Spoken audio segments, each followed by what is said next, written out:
ನಮಸ್ಕಾರ. ಏಷ್ಯಾನೆಟ್ ಸುವರ್ಣ ನ್ಯೂಸ್ನ ವಿಶೇಷ ಜಾತಕ ಫಲ ಕಾರ್ಯಕ್ರಮಕ್ಕೆ ಸ್ವಾಗತ. ನಾನು ಅಮೃತಾ ಗೌಡ.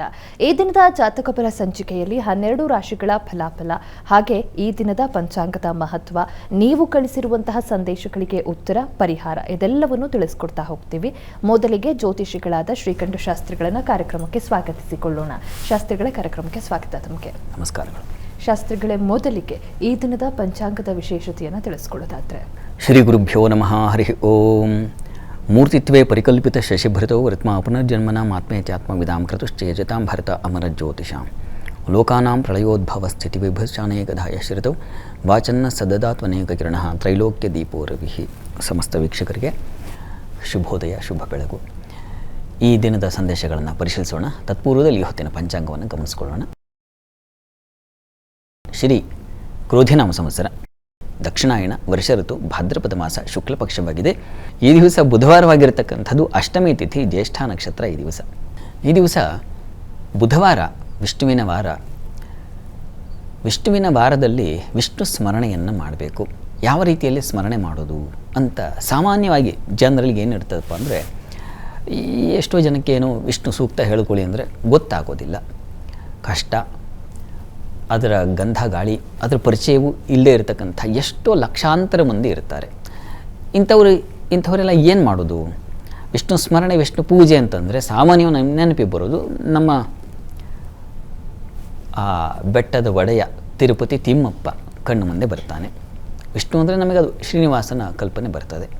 ಕೆಲವರಿಗೆ ಲಕ್ಷ್ಮೀಕಾಂತನ ಸ್ಮರಣೆ ಆಗುತ್ತೆ, ಕೆಲವರಿಗೆ ಊರುಗಳಲ್ಲಿರ್ತಕ್ಕಂಥ ರಂಗನಾಥ ಸ್ವಾಮಿಯೋ ಮತ್ತೊಂದೋ, ಹೀಗೆ ವಿಷ್ಣು ಅಂದರೆ ಈ ರೀತಿಯ ನೆನಪಾಗುತ್ತೆ, ಕಣ್ಣು ಮುಂದೆ ಬರುತ್ತದೆ. ಆ ಕಣ್ಣು ಮುಂದೆ ತಂದುಕೊಳ್ಳೋದೇ ಮನಸ್ಸಿಗೆ ತಂದುಕೊಳ್ಳೋದೇ ಒಂದು ಪೂಜೆ ಆಗೋಗ್ಬಿಡುತ್ತೆ. ಒಂದು ಸಲ ಭಾವನೆಯಿಂದ ಮನಸ್ಸಿಟ್ಟು ಒಂದು ಪ್ರಾರ್ಥನೆ ಮಾಡಿದ್ರು ಸ್ಮರಣೆ ಆಗೋಯ್ತು. ಆದರೆ ಸ್ವಲ್ಪ ಕಾಲ ಅಲ್ಲಿ ನಿಲ್ಲಬೇಕು. ನಾವು ತಕ್ಷಣ ಓಡ್ಕೊಂಡ್ಬಂದ್ಬಿಡೋದಲ್ಲ, ಹೀಗೆ ಅಂದುಕೊಂಡೆ ಮನಸ್ಸಲ್ಲಿ ಬಂತು ಮುಗೀತು ಅಲ್ಲ. ಕೆಲವು ಕಾಲ ಅಲ್ಲಿ ನಿಲ್ಲಿಸಬೇಕು ನಮ್ಮ ಮನಸ್ಸನ್ನು, ಕಾಯ ವಾಚ ಮನಸ್ಸ ತ್ರಿಕರಣಗಳನ್ನು ಅಲ್ಲಿ ನಿಲ್ಲಿಸಬೇಕು. ಅದನ್ನು ಧ್ಯಾನ ಅಂತ ಕರೀತಾರೆ. ಇದಕ್ಕೆ ಸೂಕ್ತ ಮಾರ್ಗ ಯಾವುದು? ವಿಷ್ಣುವಿನಲ್ಲಿ ನಮ್ಮ ಮನಸ್ಸನ್ನು ನೆಲೆಗೊಳ್ಳಲಿಕ್ಕೆ ಇರತಕ್ಕಂಥ ಸೂಕ್ತ ಮಾರ್ಗ ಯಾವುದಪ್ಪ ಅಂದರೆ ಸಹಸ್ರನಾಮ ಹೇಳ್ಕೊಳ್ಳೋದು.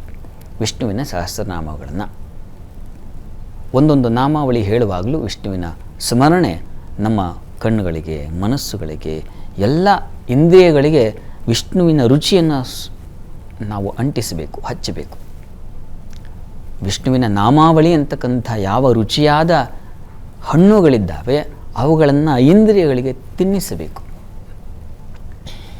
ಇದಕ್ಕೆ ಏನು ಬೇಕಪ್ಪ ಅಂದರೆ ಮುಖ್ಯವಾಗಿ ಪ್ರೀತಿ ಬೇಕು. ಭಗವಂತನಲ್ಲಿ ತಾದಾತ್ಮ್ಯವಾದ, ಅಗಣಿತವಾದ, ಯಾವುದೇ ಸ್ವಾರ್ಥರಹಿತ ಅಂದರೆ ನಿಸ್ವಾರ್ಥವಾದ ಪ್ರೀತಿ ಬೇಕು. ನನಗೇನು ಬೇಡಪ್ಪ, ನಿನ್ನ ನಾಮಾವಳಿ ಹೇಳುವಾಗಲೇ ನನಗೊಂದು ಸಂತೋಷ ಆಗ್ತಾ ಇದೆ, ಅದು ಸಾಕು ನನಗೆ. ಆ ರೀತಿಯಲ್ಲಿ ನೀವು ಪೂಜಿಸಿ ನೋಡಿ, ನಿಮ್ಮ ಬದುಕು ಎಷ್ಟು ಆನಂದವಾಗಿರುತ್ತದೆ ಗಮನಿಸಿ.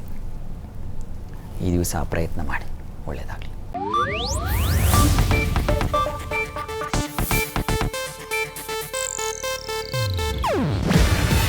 ಇದು ಏಷ್ಯಾನೆಟ್ ನ್ಯೂಸ್ ನೆಟ್ವರ್ಕ್ ಪ್ರಸ್ತುತಿ.